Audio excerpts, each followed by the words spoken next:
नंदुरबार जिल्हा राष्ट्रवादी पक्षाकडून स्तंभ यात्रेतील मृत व्यक्तींच्या नातेवाईकांना आपण मदत दिलेली आहे, काय सांगणार?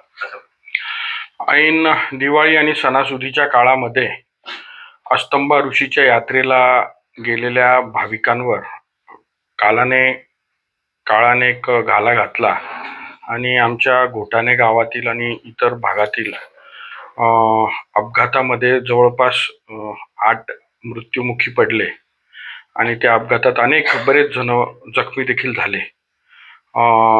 याची दखल घेत पालकमंत्र्यांनी मी स्वतः असताना पालकमंत्री आणि आम्ही तिथे घोटाणे गावामध्ये आम्ही त्या ठिकाणी मृत व्यक्तींच्या कुटुंबियांना भेट घेण्याकरता गेलो होतो। त्यापूर्वी सकाळी आम्ही सिव्हिल हॉस्पिटलला जी या अपघातामध्ये जखमी जे रुग्ण होते त्यांना देखील भेटायला गेलो।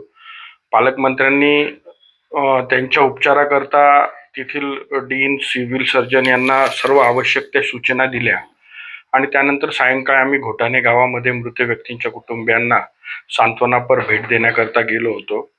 त्या ठिकाणचं दृश्य अतिशय मन हेलावून टाकणारं होतं। हृदयद्रावक अशी ती घटना असल्यामुळे संपूर्ण घोटाणे गावावर त्या ठिकाणी एक शोककळा पसरलेली होती आणि निश्चित जो कोणी त्या गावाला भेट देईल त्यावेळेस निश्चित त्याचं मन हेलावून गेल्याशिवाय राहणार नाही अशी ती गोष्ट होती। एकाच गावातील 5 अतिशय होतकरू तरुण मुलं त्या ठिकाणी या अपघातामध्ये मृत पावले। याचं दुःख सर्व घोटाणे वासियांनाच नाही तर संपूर्ण जिल्ह्याला झालेलं होतं।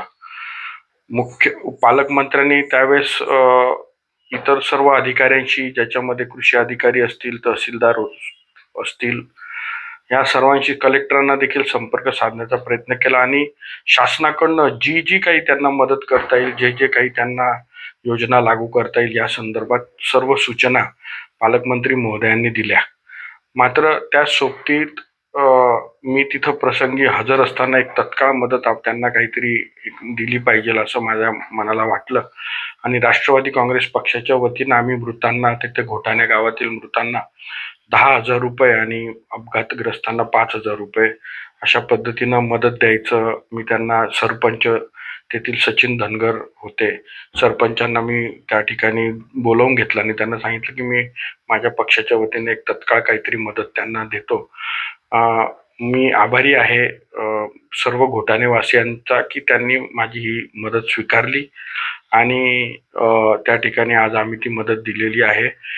मी सर्व मृतक कुटुंबियांच्या नातेवाईकांप्रती, सर्व घोटाणे गावाच्या प्रती माझ्या मनपूर्वक संवेदना व्यक्त करतो आणि निश्चित ह्या दुःखाचा डोंगर सांभाळण्याची, हा दुःखाचा डोंगर जो त्यांच्यावर कोसळलेला आहे याचा पेलण्याची शक्ती परमेश्वर देव, मृत आत्म्याला चिरशांती देव, ही देखील ईश्वराजवळ प्रार्थना।